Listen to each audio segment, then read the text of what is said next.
All right, fellas, just to start, basically, what do you like and not like basically about where this team is right now? Where do you feel like, what kind of strategy do you guys see in the Marquette game? Where do you feel like you guys got to work on to get better this time around? Honestly, I don't have any dislikes. I feel like we compete hard in practice. The Marquette game was a good game for us. I felt like it opened up a lot of eyes. Obviously, we were down 2 bodies, but I mean, we hung in there. We played hard and we played aggressive. So I feel like once we have a complete team, a lot of things will change and become more smoothly in the offense. But as far as on the defensive side of the ball, I feel like we communicate well. Everybody does their part, and I feel like we just continue to take pride on the defensive end. Things take care of itself. Sure. I think our game against Marquette was a great learning experience for us. To get out there and play somebody new, play somebody fresh, instead of beating up on them, beating up on ourselves.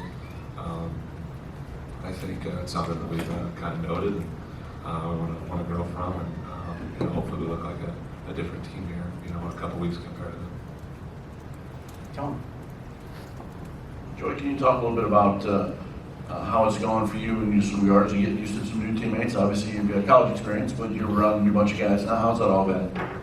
It's been a smooth transition. We had a great locker room full of guys, and everybody wants to learn, everybody wants to grow. So it kind of makes that whole process pretty easy.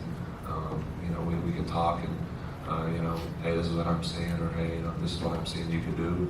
Kind of bouncing ideas off each other. It's been a good process. John. With some of the pieces missing in the backcourt, I mean, how as front court players can you guys, pick up for that absence and help out? I feel like we just got to continue to do what the coaches preach, and that's run the floor hard on both ends, offense and defense. Like you said, with some of our players being down, our front court, backcourt players, that we need to, as front court players, put pressure on the defense in the middle of the paint. And so that's what coaches have been stressing. I feel like we've been doing that a lot, and I feel like we have a deeper team, as far as in the front court more than we did. My last year's only been me, so I feel like coaches have been rotating us up, and with Brace being healthy, he's a great contributor to everything that we do. So. Too often you just mentioned how the front court is deeper. I mean, for both of you, how have you seen the different kind of ways you can play with Justin, Trace, Race? I mean, just all the different kind of guys you can kind of play with down in the front court. I mean, we all just, we kind of bring a little bit of, different things. I feel like, like a guy like Race is always on the glass, always energetic, so always doing little things right. So, and then, but I think the good thing about all our front players is we're all capable of making post moves and being aggressive and being efficient around the rim. And once one post player comes out, it's not like, oh, you can take a break or forget about the next. It's boom, boom, boom. We can have hit you before, and then we can also play together too. So. John, as far as the rotation, I know you're one of the leaders in the team. Does it make it easier to be a leader on the court, or is it one of those things where the less time you spend, it makes it a little more difficult? Now, honestly, the addition to Joey has actually made the vocal and the leadership role for us, like with our bigs, a lot less stressful for me, I guess.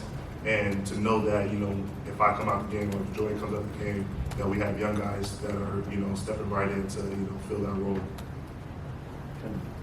Coach mentioned rebounding is one of the things that was a little disappointing during the scrimmage against Marquette. How are you guys addressing it in practice since how physical it's been?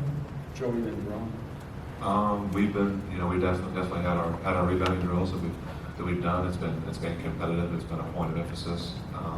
We watch film and it's something you want to learn and grow. And after you see it on film, it's something that definitely sticks out. And, something that we want to continue to get better at. Yeah, same thing what Joey said, and I mean, like on our practice points or as far as regarding the gold jerseys, they have our percentages up there, how much we're going in practices and in the game. So I mean, you kind of see for yourself where you're at, and being the competitors that we are as a team, we always want the team to do better in practice against each other or in the game. So those percentages kind of help us engage and see where we're at. I guess for you guys, Coach Miller talked about the differences in the way you guys run your offense when Al's at point guard compared to someone like Devontae or Rob. So What are some of those differences for you guys as front court players when you have, a different guy running point, and especially with Devontae and Rob being hurt to start the season? In my opinion, I feel like I really don't know like the strategies you took behind what coach is doing for that, but I know for me being a big that is pretty aggressive down low and likes to pass at the same time. I know that if I have Devontae at the 2, he's going to be on the wing and ready to shoot. So just depending on who's in that spot, and I know if a guy like Rob or Al's at the 2, then we also have a spot of shooter, but we also have that motion to continue the offense. You know what I mean? Just because like a guy like Rob is not as aggressive as Devontae as far as shooting the ball and things like that. So. This is kind of for both of you guys. Joey, if you could give me your take on what has impressed you the most about Duran in the fall, and Ron, if you can do the same thing, give me your take. What's impressed you the most about Joey this fall? I think Nero has a knack for getting the ball where he needs it. Obviously he has every shot fake, wiggle, everything in the post to be able to create his angles of scoring. He has great touch. It's definitely there's always an ongoing battle whenever the ball goes inside to make sure you're staying disciplined or whatever. Because as soon as he gets that little bit of an advantage on you, you're kind of done just because he's so skilled and so strong. A couple of things with Joey, just his energy and effort off the court, and like in the weight room, he kind of held us together this off season, and he's continued to keep helping me get through the weight room and continue to push me there. And then on the court, maybe like 2 practices ago, maybe 3 practices ago, even with this like running sky, I was like, whoa, like you can't block that right now. So it's just like it gives me a bigger body to go against in practice. It's like every day. Even though J-Mo was an outstanding post defender, he was still shorter than me. So so if I got to a spot, I could just shoot over him. But with Joey, I have to pick and choose what I need to do around him and pick and choose my moves. So.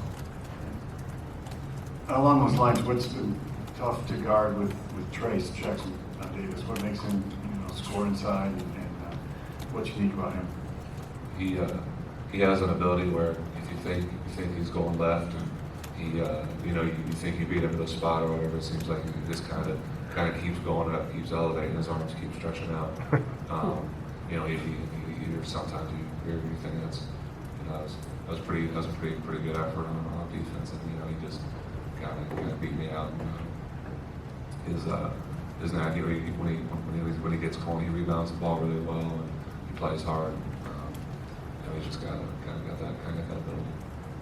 All right, guys, thank you.